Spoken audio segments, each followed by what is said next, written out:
हमारे इस YouTube channel के सेगमेंट फास्ट न्यूज में आप तमाम का इस्तकबाल है। इस वीडियो में आप देख सकते हैं कमेंटों में बहुत ज्यादा खबरें। तो आइए शुरू करते हैं वीडियो को और देखते हैं आज की ताजा तरीन खबरें। तेलंगाना में मूर्ति को नुकसान पहुंचाने का वाकया। तेलंगाना के जिले रंगारेड्डी के मोइनाबाद में नामालूम अफराद ने मुबैना तौर पर एक मंदिर की बेहुरमती की और हनुमान की मूर्ति को नुकसान पहुंचाया। पुलिस के मुताबिक अशरार ने मोइनाबाद के तुलकट्टा गेट पर वाक़ मंदिर के अहाते में घुसकर मूर्ति को नुकसान पहुंचाया। ये वाकया इतवार की सुबह उस वक्त सामने आया जब मुकामी अफराद ने इसे देखा और पुलिस को इत्तला दी। पुलिस ने मुकामी वाक़े पर पहुंचकर इलाके को मोहरबंद कर दिया। सुराख रिसां टीम मौके पर पहुंची जो अशरार की शिनाख्त में पुलिस की मदद कर रही है। पुलिस करीबी सीसी कैमरों की फुटेज की जाँच कर रही है। तालीम और तिब्बी शोबों में ईसाइयों की खिदमत नाकाबिल फरामोश। वज़ीर आला ने कहा। चीफ मिनिस्टर ए रेवंत रेड्डी ने कहा कि तेलंगाना में तमाम मज़ाहिब का तहफ़्फ़ुज़ किया जाएगा। हुकूमत किसी भी मज़हब के खिलाफ नफरत पैदा करने वालों को हरगिज़ बर्दाश्त नहीं करेगी। अक़लियतों के मफादात का मुकम्मल तहफ़्फ़ुज़ करते हुए उनकी फलाह और बहबूद के मामले में हुकूमत अहद की पाबंद है। अक़लियतों को हुकूमत और कांग्रेस पार्टी में मुनासिब नुमाइंदगी दी जाएगी। हुकूमत की जानिब से कल शाम LB स्टेडियम में क्रिसमस तक़रीब का एहतमाम किया गया। तक़रीब से खिताब करते हुए वज़ीर आला ने इन ख़यालात का इज़हार किया। चीफ मिनिस्टर ने कहा कि दिसंबर एक मौजज़ाती महीना है जिसमें यसु मसीह पैदा हुए। इसी महीने में ही अलहदा तेलंगाना रियासत तश्कील देने के अमल का आगाज़ हुआ है। इस महीने की हमारे लिए बहुत अहमियत है। क्रिसमस दुनिया में सबसे ज़्यादा मनाया जाने वाला त्यौहार है। ईसाई तबक़े ने तालीम और तिब के मामले में जो खिदमत अंजाम दी है वो नाकाबिल फरामोश है। बुनियादी मामले में हुकूमत से मुकाबला करते हुए बेहतर खिदमत अंजाम दी है। चंद मामलात में हुकूमत से बेहतर मियार की खिदमत अंजाम देते हुए समाज की तरक्की में अहम रोल अदा किया है जो काबिल सताइश है। सेहतमंद और तालीम याफ्ता तेलंगाना की तामीर में ईसाई भाइयों का रोल बहुत अहम है। हमारी हुकूमत का नज़रिया है कि तमाम मज़ाहिब का तहफ़्फ़ुज़ किया जाए। हुकूमत किसी दूसरे मज़हब के खिलाफ बात करने वालों को हरगिज़ बर्दाश्त नहीं करेगी। हर मज़हब के अवाम अपने अक़ीदे पर आज़ादी से अमल कर सकते हैं। मजहबी जज्बात भड़काने वालों को मुआफ़ नहीं किया जाएगा। गरीबों के लिए फराहम की जाने वाली 200 यूनिट तक मुफ्त बरक़ी की स्कीम दलितों, कबायलियों और ईसाई तबक़े के लिए मुफीद साबित हो रही है। संक्रांति त्यौहार के बाद इंद्रम्मा हाउसिंग अलॉटमेंट के अमल का आगाज़ होगा। इंद्रम्मा मकानात के अलॉटमेंट में हुकूमत गरीब, दलितों और दलित ईसाइयों को फ़ायदा पहुँचाने के बारे में खुसूसी तवज्जो दे रही है। अक़लियतों को हुकूमत में अहम ओहदे दिए जाएंगे। वो सदर तेलंगाना प्रदेश कांग्रेस कमेटी से भी अपील कर रहे हैं कि कांग्रेस के तंजीमी ओहदों में ईसाई तबक़े को मुनासिब नुमाइंदगी फराहम करें। फलाही स्कीमात में ईसाई तबक़े को हिस्सेदार बनाया जाएगा। तमाम मज़ाहिब को तेलंगाना की हुकूमत एक नज़र से देखेगी। सीढ़ियों से फिसलकर अक़लियती गर्ल्स गुरुकुल की तालिबा सादिया जाबहक। तेलंगाना के संगारेड्डी जिले के जहीराबाद मंडल के भोजनपल्ली अक़लियती गर्ल्स गुरुकुल में एक तालिबा हादसाती तौर पर सीढ़ियों से फिसलकर जाबहक हो गई जो 9th क्लास की तालिबा बताई गई। जहीराबाद के जमालिया कॉलोनी से ताल्लुक़ रखने वाली 14 साला सादिया जो 9th क्लास की तालिबा थी, रात के खाने के बाद अपने कमरे की तरफ जाते हुए सीढ़ियों से फिसल गई जिसके नतीजे में सादिया के सर पर शदीद चोट आई। शदीद जख्मी होने के बाद सादिया को फौरी तौर पर जहीराबाद के एरिया अस्पताल में इब्तिदाई इलाज फराहम किया गया, लेकिन बेहतर इलाज के लिए इन्हें हैदराबाद के गांधी अस्पताल मुंतकिल किया गया। सीढ़ियों से गिरने की वजह से सादिया के सर पर शदीद चोट आई और हालात बिगड़ने के बाद दौरान इलाज वो गांधी हॉस्पिटल में इतवार की सुबह जाँ बहक हो गई। बिरयानी में ब्लेड पाई गई। फूड सेफ्टी हुकाम की जानिब से मुसलसल धावे के बावजूद रेस्टोरेंट मालिकान एहतियात नहीं बरत रहे हैं। खटकेसर के एक रेस्टोरेंट में बिरयानी से ब्लेड बरामद हुई। बंगी एलिया जो अपने दोस्तों के साथ रेस्टोरेंट में बिरयानी खाने गया था, बिरयानी से ब्लेड मिलने पर इसने होटल इंतजामिया से इसकी शिकायत की, जिस पर कार्रवाई करने के बजाय इसे एक इत्तेफाकी हादसा करार देकर इसे टाल दिया, जिसके बाद मुतासरा शख्स ने पुलिस स्टेशन में शिकायत दर्ज कराई। हैदराबाद और इसके तरफ के इलाकों में होटलों और रेस्टोरेंट्स में कवायद की खिलाफ वर्जी की शिकायत वसूल हो रही है। कई मुकामात पर गंदगी, फ्रिज में नाकारा अशिया, नालियां बहती हुई और मियाद खत्म होने वाली अशिया के अलावा दीगर खिलाफ वर्जियां की जा रही है। अदाकार अल्लू अर्जुन के मकान पर हमला। जुबली हिल्स में अदाकार अल्लू अर्जुन के घर के सामने तलबा तंजीमों की जानिब से एहतजाज के दौरान कशीदगी पैदा हो गई। मुजाहिरीन ने रेवती की मौत का जिम्मेदार अल्लू अर्जुन को ठहराते हुए नारेबाजी की और रेवती के खानदान को 1 करोड़ रुपए मुआवजा देने का मुतालबा किया। इस दौरान कुछ अफराद ने अल्लू अर्जुन के घर पर पथराव किया और अंदर दाखिल होने की कोशिश की, जिसके नतीजे में घर के सहन में मौजूद गमले टूट गए। एहतजाज की शिद्दत को देखते हुए इजाफी पुलिस फोर्स तैनात की गई और सख्त हिफाजती इंतजाम किए गए। वाक़े के वक्त अल्लू अर्जुन घर पर मौजूद नहीं थे। ताहम वाक़े की इत्तला मिलने पर इनके ससुर चंद्रशेखर रेड्डी वहां पहुंचे और हालात का जायजा लिया। सिक्योरिटी अमले की जानिब से जुबली हिल्स पुलिस को शिकायत दर्ज कराए जाने की इत्तला है। भगदड़ के बाद अल्लू अर्जुन को जबरदस्ती थिएटर से बाहर लाया गया। पुलिस ने कहा। कमिश्नर पुलिस CV आनंद ने कहा कि संध्या थिएटर धक्कमपिल वाक़े की तहकीकात जारी है। उन्होंने वाज़ेह किया कि हम कानूनी मशवरे लेकर आगे बढ़ेंगे। हैदराबाद कमिश्नरेट की सालाना मीडिया मीटिंग में कमिश्नर ऑफ पुलिस CV आनंद ने कहा कि वाक़े के दौरान अल्लू अर्जुन के पास जाने के लिए SHO को शदीद मुश्किलात का सामना करना पड़ा। आनंद ने कहा कि जब थिएटर वालों ने अल्लू अर्जुन के आने के लिए दरख्वास्त की तो वो रद्द कर दी गई। उन्होंने कहा कि हमें यह मालूम नहीं है कि थिएटर वालों ने अल्लू अर्जुन को इस वाक़े की इत्तला दी थी या नहीं। संध्या थिएटर धक्कमपिल वाक़े पर बात करने के बाद साथ हैदराबाद के कमिश्नर ऑफ पुलिस सीवी आनंद ने बाउंसरों की सप्लाई एजेंसियों को सख्त वार्निंग दी। उन्होंने कहा कि अगर बाउंसरों ने अब पुलिस को हाथ लगाया तो उनके खिलाफ कार्रवाई की जाएगी। पुलिस के साथ बदतमीजी करने वालों को मजीद नहीं बख्शा जाएगा। उन्होंने कहा कि बाउंसरों के बर्ताव की मुकम्मल जिम्मेदारी इनकी सप्लाई एजेंसियों पर है। उन्होंने कहा कि आवाम की परेशानी के बारे में सोचने की जिम्मेदारी वीआईपी की है। एसपी रमेश कुमार ने बताया कि अल्लू अर्जुन के मैनेजर संतोष के पास जाकर धक्कम-पेल के बारे में बताया। उन्होंने कहा कि एक बच्चा बुरी हालत में है और इन्हें यहाँ से जाने का मशवरा दिया गया। मैनेजर ने कहा कि हम अल्लू अर्जुन के पास जाने नहीं दे रहे थे, बड़ी मुश्किल से हमने इन्हें धकेलकर अल्लू अर्जुन तक पहुंचाया, लेकिन उन्होंने कहा कि हम फिल्म देखने के बाद ही यहाँ से जाएंगे। 10 मिनट तक फिल्म देखने के बाद डीसीपी के हुक्म पर अल्लू अर्जुन को बाहर लाया गया।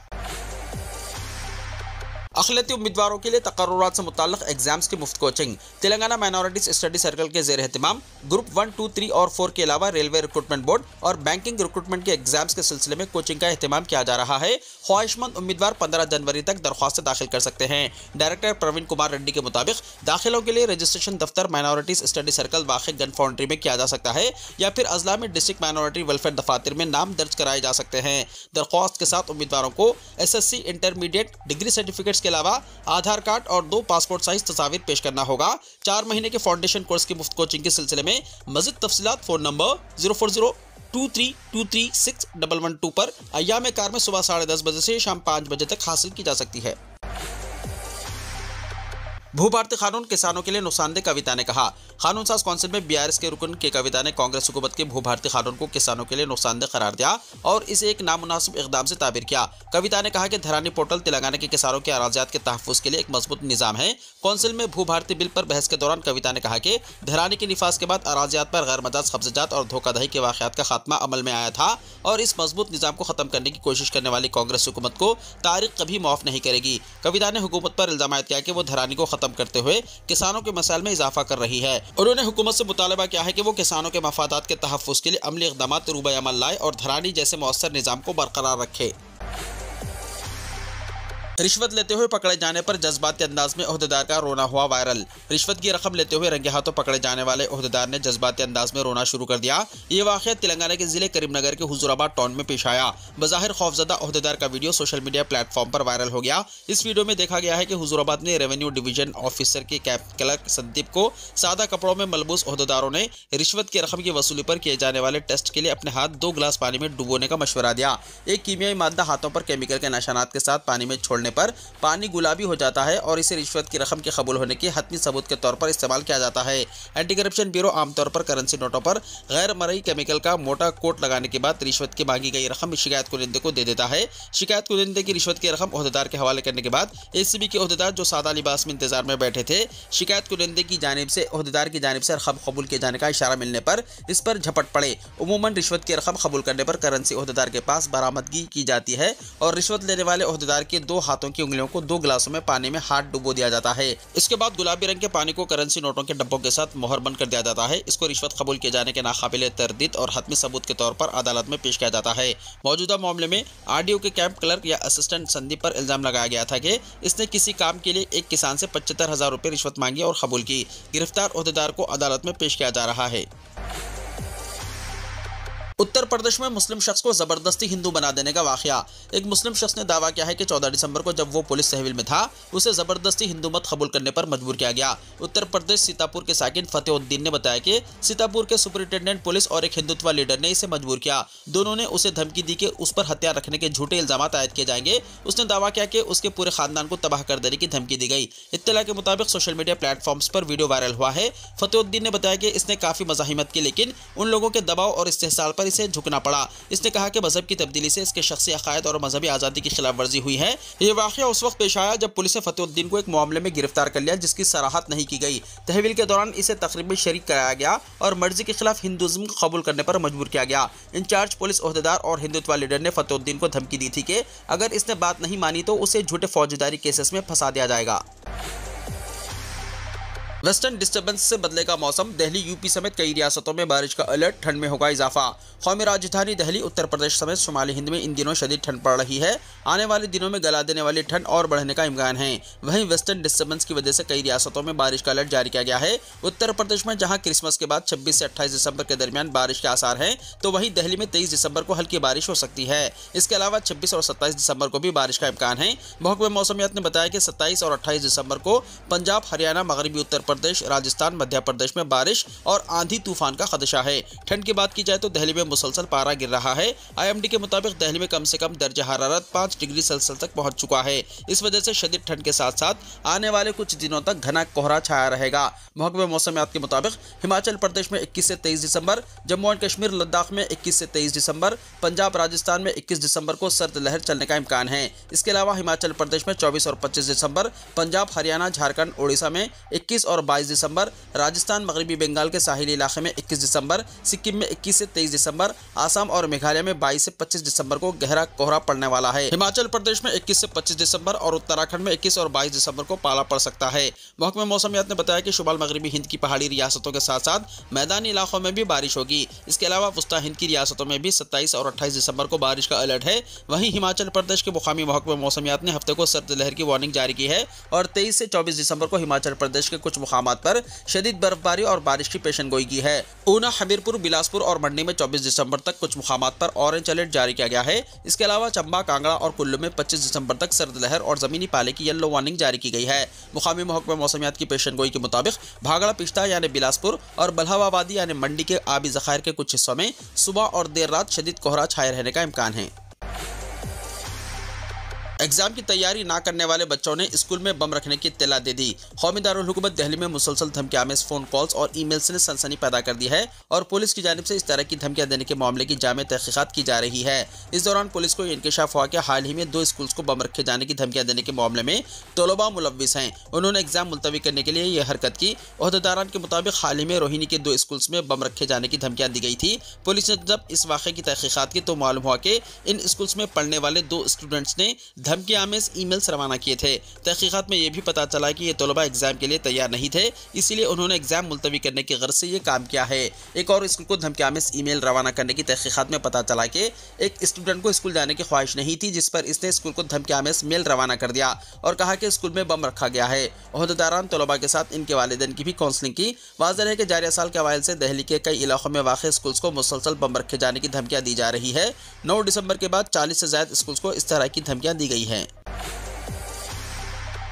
अस्पताल की इमारत से टकराकर हेलीकॉप्टर तबाह, 4 अफराद हलाक। तुर्की के जुनूब मगरबी हिस्से में एक एम्बुलेंस हेलीकॉप्टर एक अस्पताल की इमारत से टकराकर गिर गया। इस वाक़े में 4 अफराद हलाक हुए। तुर्की की वजारत सेहत के मुताबिक यह हादसा तुर्की के जुनूब मगरबी शहर मौला में पेश आया और हादसे का शिकार होने वाले हेलीकॉप्टर पर 2 पायलट, 1 डॉक्टर और एक और तिब्बी कारकुन सवार था।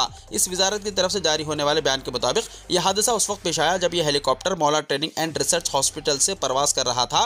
मौला के इलाकाई गवर्नर इदरीस अकबीक ने रिपोर्टर्स को बताया कि जमीन पर गिरने से पहले यह हेलीकॉप्टर अस्पताल की 4थी मंजिल से टकराया। ताहम इस वाक़े में अस्पताल के अंदर या जमीन पर कोई और शख्स हलाक या जख्मी नहीं हुआ। इनका यह भी कहना था कि शदीद धुंध के दौरान पेश आने वाले इस हादसे की वजूहात जानने के लिए तहकीकात शुरू कर दी गई हैं। सऊदी अरब हुनूस सख्त सर्दी की लपेट में, कुछ इलाकों में बर्फबारी। सऊदी अरब में मौसमियात के कौमी मरकज़ के तज्ज़ियाकार अकील अल अकील ने कहा है कि अभी मौसम सरमा का आगाज़ हुआ है, ये तकरीबन 3 महीने तक जारी रहेगा। मुकामी मीडिया से गुफ्तगू करते हुए उनका कहना था कि आने वाले दिनों में मुमलिकत के कई इलाकों में बारिश के इम्कानात बहुत ज़्यादा हैं। इनका कहना था सर्दी की लहर से मुमलिकत के मुख्तलिफ इलाके मुतासिर होंगे। उन्होंने मज़ीद कहा कि इस दौरान मौसम के हवाले से ताज़ा अपडेट्स को मुसलसल देखा जाए, जबकि बारिश के दौरान एहतियाती तदाबीर पर अमल करें। मौसमियात के कौमी मरकज़ ने इतवार से अगले मंगल तक अशर्क़िया रीजन के कुछ इलाकों में दर्ज हरारत में नुमाया कमी का इम्कान जाहिर किया है। तबुक, अलजुफ, हुदूद शमालिया और हाइल के इलाके में कम अज़ कम दर्ज हरारत 0 से 4 डिग्री सेंटीग्रेड के दरमियान रहने की तवक्को है। वीडियो को लाइक शेयर कीजिए और हमारे इस YouTube चैनल को सब्सक्राइब करते हुए इसके बेल आइकॉन को भी प्रेस कर लीजिए ताकि ऐसी ही ताज़ा तरीन खबरों का नोटिफिकेशन सबसे पहले आपको मिलता रहे।